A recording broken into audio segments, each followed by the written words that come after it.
السلام عليكم ورحمة الله تعالى وبركاته. كي دايرين؟ كنتمنى تكونوا في احسن الاحوال يا ربي مع هذه الاطلاله الجميله. شكون يهز لي البحر صراحه المنظر ديالو رائع وكيرد النفس والروح. نتمنى لكم نهار جميل ان شاء الله باش ما تمنيتو يا ربي. اللي ما دايرش لايك فضلا وليس امرا ديروا لايك، تعليق يكون محفز. اشتركوا في القناه وشاركوا مع الاصدقاء ديالكم ومرحبا بكم في قناتي. هنايا النهار هذا درت فيه المكرونه بالبيشاميل اللي هي غادي نشاركها معكم، وجدتها وكل شيء وخليتها. غادي نوريكم الطريقه كيفاش. ومشيت ديت بناتي يلعبوا في البحر كيف تشوفوا، صراحه استمتعوا وحتى حنا استمتعنا. ومشينا على الرمل ماشي عليه مفيد بزاف صحيا. صافي وسالينا ورجعنا للدار وكملنا المكرونه ديالنا.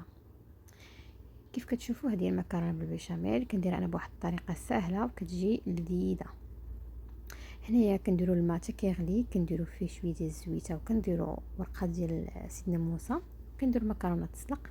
هنايا في الحشوه راه درت بصله، خليتها حتى يعني هبطات شويه البصله. من بعد زدت شويه ديال صوص طوماط وزدت البهارات درت سكينجبير، شويه ديال الفلفل الاسود، شي ربع ديال الماجي، شويه ديال الملحه.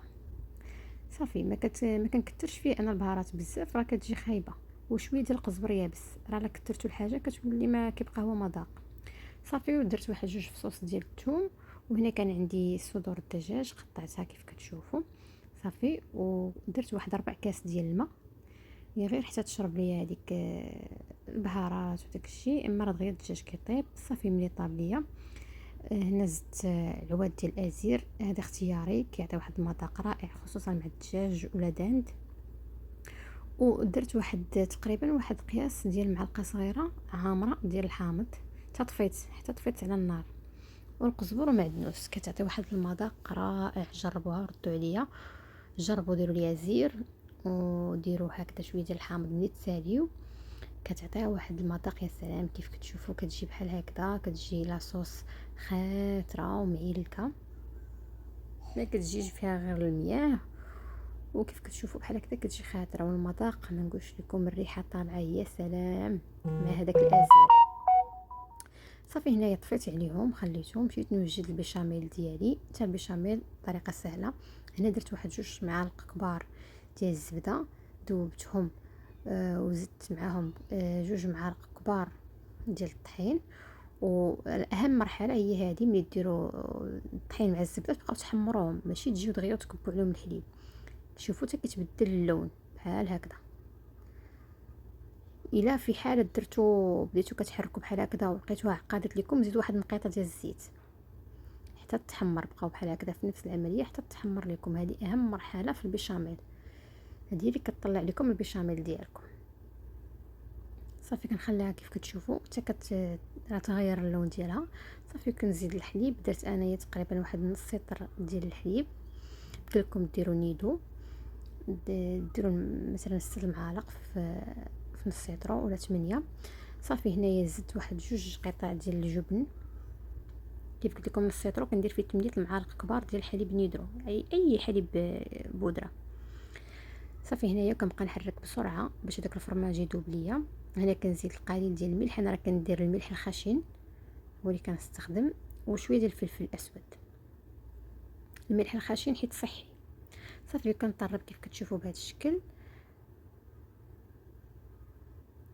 ضروري تبقاو تحركوها، ما توقفوش، حركوها باش ما تكتلش ليكم وما تخليوهاش تتعقد بزاف. شتي بحال هكذا صافي، ماشي تخليوها تتعقد لكم بزاف راه ما كتجيش زوينه. صافي بحال هكذا انايا كنكتفي على هذا القوام هذا وكنطفي عليها. صافي هنايا كندوز للمرحله الثانيه. عندي المكرونه كناخذ شويه ديال البيشاميل، كنديرو معاها كيعطيها واحد كتجي معيلكه وكتجي لذيذه. ديروا هذه الطريقه، خذوا شويه ديال البيشاميل وضيفوه في المكرونه كامله ديالكم. انا درتو هنا في واحد البانيو اناء او اي حاجه عندكم. درت معاه شويه ديال البيشاميل وغادي ناخذ شويه من الحشوه ديال الدجاج. يمكن لكم تمديروا حشوه لحم مفروم اي حاجه عندكم. كناخد تقريبا واحد القياس ديال معلقه كبيره. كنزيدو حتى هوايه مع المكرونه والبيشاميل كنخلطهم باش هكذا كيجي في كل شيء. المكرونه كتجي فيها الدجاج وفيها مبهره، كتجي ماشي كتجي غير مسلوقه هكذاك.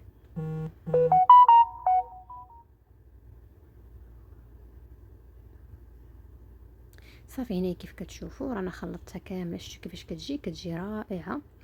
صافي وكنبدا درت الطبقه الاولى ديال المكرونه نقسمها على جوج. كتشوفوا بحال هكذا كندير الطبقه الاولى، كنزيد من موراها الطبقه ديال الحشوه، اي حشوه نتوما استخدمتوها يوزعوا في جميع الاماكن باش ما يجيش بلاصه فيها وبلاصه ما فيهاش. صافي هنايا من بعد منها كنزيد البيشاميل. البيشاميل ما ديروش ثقيل، كنقولها لكم ونعاود باش تجيكم المكرونه بالبيشاميل ديالكم لذيذه وخفيفه ماشي مطقسه. صافي هنا درت البيشاميل وغادي نزيد الفرomاج. هنا درت الفرomاج شيدر، قلت لكم ديروا اي حاجه بغيتو. وغادي ندير الموتزاريلا. هنا لقيت الموتزاريلا تقريبا سالات عندي، ماشي مشكل، درت غير شويه في هاد لاكوش الوسطاني. وحتى غادي نكون راجعه من البحر وغادي ناخذ من السوبر ماركت الموتزاريلا. صافي هنايا كنحاول ان باش يكون في جميع البلايص تجي فيها الفرomاج كيعطي واحد المذاق لذيذ. الا ما عندكمش تقدروا تستغنيو عليه، ولكن هي كتجيب الفرomاج كتجي لذيذه بزاف.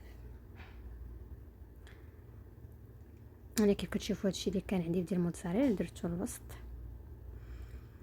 وعاد غادي نكمل ان شاء الله ملي نجيبها معايا وانا راجعه.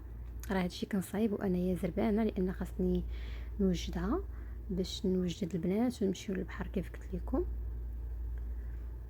صافي هنا زدت لاكوش الثانيه ولكن ما درتش الفرomاج لان كيف قلت لكم كانت ساله عندي. حتى غادي نكون راجعه وغادي ندوز ناخذ ان شاء الله.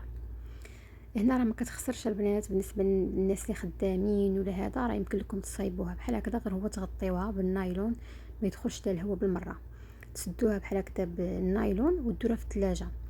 كتقدر الليله كامله ما كاينش مشكل. بالنسبه للناس اللي خدامين تقدري تصايبيها بالليل وديريها في الثلاجه، ولا غد ليه طيبيها لوليداتك ما كاينش مشكل، ما خاصهاش تفوت غير ليله واحده. صافي انا درتها تقريبا واحد 4 سوايع عاد رجعت طيبتها.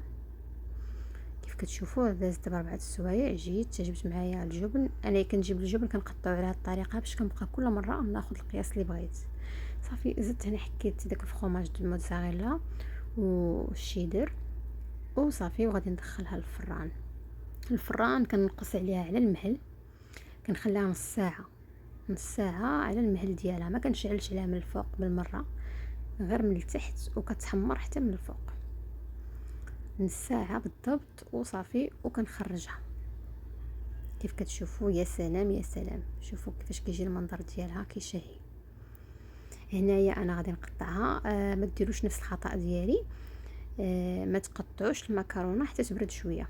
انا هنايا حيت كنا جينا من البحر والبنات كان فيهم الجوع وكان صافي خاصني نحط الغدا. كيف كتشوفوا ملي كنجي نحطها ما كتبقاش مورسو واحد، دغيا كتفرتت حيت باقا سخونه، باقا داك البيشاميل باقا ما شداتش، وفرomاج كلشي باقي سائل، فهمتوا؟ يعني هنا ملي قطعتها انايا في المره الاولى راه دغيا تشتات ليا، ولكن معليش حيت انا عندي البنات الصغار خاصهم ياكلوا. شتو هو نورمالمون خاصني تحطها بحال هكذا يبقى المورسو كما هو، ولكن انا راه غادي تشوفوا تشتت ليا حيت سميتو سخون، كلشي سخون.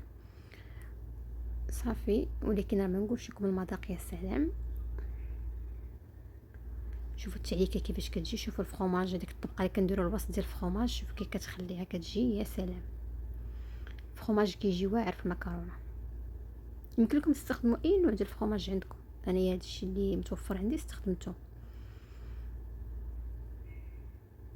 صافي وكتزيدوا معاها الشطه ولا الحار اللي بغيتو. هنايا هي الصوره الثانيه غادي تشوفوا قطعتها بعد ما بردات كيبقى المورسو كما هو. وبالصحه والراحه، وما تنساوش اللايك والاشتراك، وشكرا لكم.